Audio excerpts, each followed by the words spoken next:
Australian veterans say they want more action to protect troops from a newly recognised type of brain injury caused by blasts from their own weapons. The US Deputy Defence Secretary has issued a memo stating soldiers are reporting symptoms and ordering immediate action to protect them from blasts. National Health reporter Elise Worthington has been investigating this story for 7:30 and has spoken to dozens of veterans. Elise is with me in the studio. Hi there. So what are the symptoms that these veterans are describing? So they're describing a pattern of symptoms that include things like memory loss, chronic headaches, personality changes, so sudden impulsivity and sudden rage in a way that's not characteristic for them. And they've been struggling with these symptoms for some time and talking amongst themselves. And it's recognised within the veteran community that people who have a really high level of exposure to blasts through training exercises, things like counter-terrorism training where they need to gain access to a building to rescue hostages and they need to throw explosive charges into that building to get through the door. It's people who have a lot of exposure like that are experiencing some of these symptoms, but also regular ADF soldiers who are using artillery and other weapons as well. So there's a range of symptoms, but often seen in people who have higher levels of blast exposure. All right, so is this the same as CTE, the condition that sports people have when they have concussion?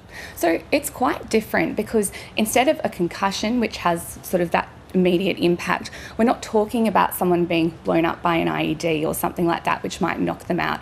We're talking about this very repeated low level of exposure to blasts, and that leads to this sort of invisible wave of overpressure which you can feel when you're near these weapons that passes through the whole body and the brain. And what scientists have found is that this is causing new kinds of damage, including inflammation and a sort of unique pattern of scarring that is leading, they think, to some of these symptoms. So how do we know that this is caused by low-level blasts? Well, it's really difficult because those symptoms are quite broad and they can overlap with other mental health conditions like PTSD.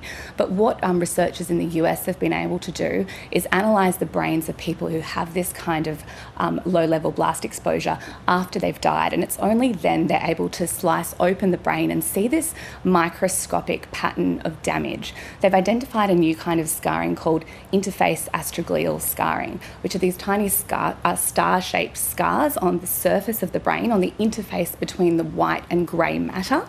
And they've seen that this has been present in some people who have died and have been exposed to blasts. So there is recognition overseas that these two things are linked, but there's still a lot more research that needs to be done to understand exactly what kind of exposure is needed to cause these symptoms and how we can better prevent it. And what's Defence said, Elise? Well, Defence has said that they've been looking at this issue for more than a decade, and we know that they've implemented a number of trials of blast gauges, which are worn by soldiers to understand how much exposure they've had to blasts.